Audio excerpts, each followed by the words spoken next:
Exercise solve enzyme first हमारा MCQ which of the following statement are true about the enzyme catalyse reaction the reaction is faster than the same reaction is absence of enzyme और हमारा B है free energy change the reaction is opposite from the reaction is absence of enzyme C is the reaction always gone in direction toward the chemical equilibrium D both A and B the A is the reaction is faster than the same reaction absence of enzyme. आप compare करोगे एक हमारे reaction में enzyme है और दूसरे हमारे reaction में एंजाइम नहीं है तो जो हमारा एंजाइम होता है वो रिएक्शन को फास्ट करता है by the decrease the activation energy. तो हमारा करेक्ट ऑप्शन होगा ए। और हमारा बी है the active site of enzyme is a region that the bind the allosteric regulator of the enzyme. हमारा बी है is involve in catalyse reaction of enzyme. जो हमारा एक्टिव साइट होता है वो एंजाइम वो इन्वॉल्व होता है कैटालिक रिएक्शन ऑफ एंजाइम। तो हमारा बी ऑप्शन करेक्ट है।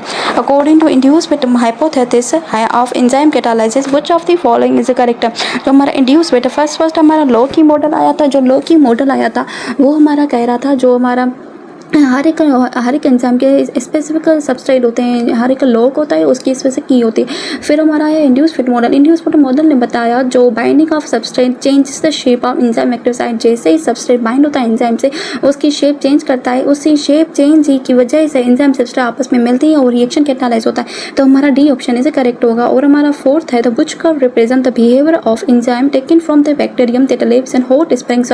कौन से एंजाइम होते हैं जो हॉट स्प्रिंग में रहते हैं। तो हमारे जो प्लांट्स और बैक्टीरियम के एंजाइम होते हैं वो हॉट स्प्रिंग 70 to 100 सेल्सियस। जो हमारी कर्व है कौन सी इसमें रिप्रेजेंट करती है।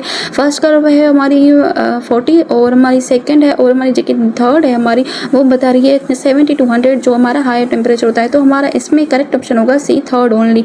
जो हमारे ह्यूमंस के होते हैं वो 37 टेम्परेचर पर स्टेबल होते हैं। वही टेम्परेचर हमारा फेवर करता है, हर एक रिएक्शन उस टेम्परेचर पर होता है। इस टेम्परेचर ज़्यादा हो जाए तो रिएक्शन डीनेचर हो जाता है और एंजाइम डीनेचर हो जाते हैं। फिर टेम्परेचर कम हो जाए तो हमारे एंजाइम्स इनएक्टिव हो जाते हैं।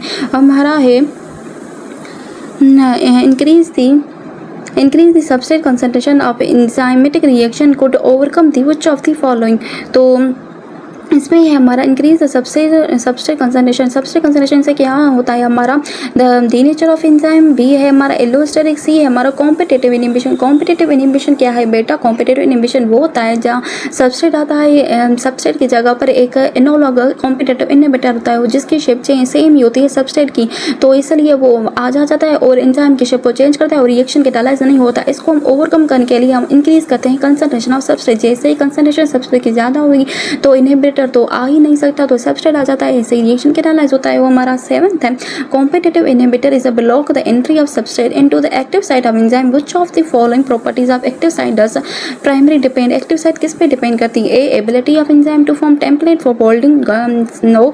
बी है हमारा enzyme ability to stretch reactant and move then toward the transition state. पहले हमारा रिएक्टेंट होता है वो एंजाइम से मिलता है और हमारा ट्रांजिशन स्टेट आता है एंजाइम और सबस्ट्रेट और एंजाइम के ट्रांजिशन स्टेट बाद में हमारे प्रोडक्ट और एंजाइम होता है जस्ट वो इन्वॉल्व नहीं होता रिएक्शन में, वो जस्ट क्या करता है एक्टिवेशन एनर्जी को डिक्रीज करता है जैसे ही रिएक्शन फास्टर हो जाए और कैटालाइज हो जाए। और हमारा है at the series of enzyme reaction as a reaction as a series of enzyme catalyse reaction X to Y Y to Z Z to A product A is a bind to enzyme that convert Y to Z X to Y at a position remote from its active site. The binding decrease the active site of enzyme. What is the substrate x.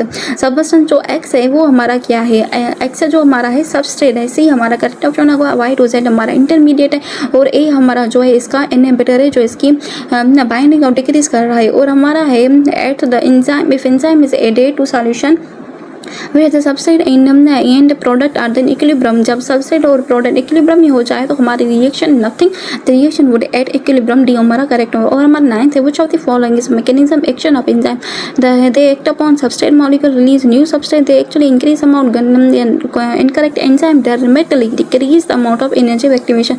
Main जो function होता है enzyme का वो activation energy को decrease करता है। जैसे हमारी एक्टिवेशन हो गई कोई भी एंजाइम की जैसे एक्टिवेशन एनर्जी 200 हो गई तो उसको हम कम करके 100 कर देगा।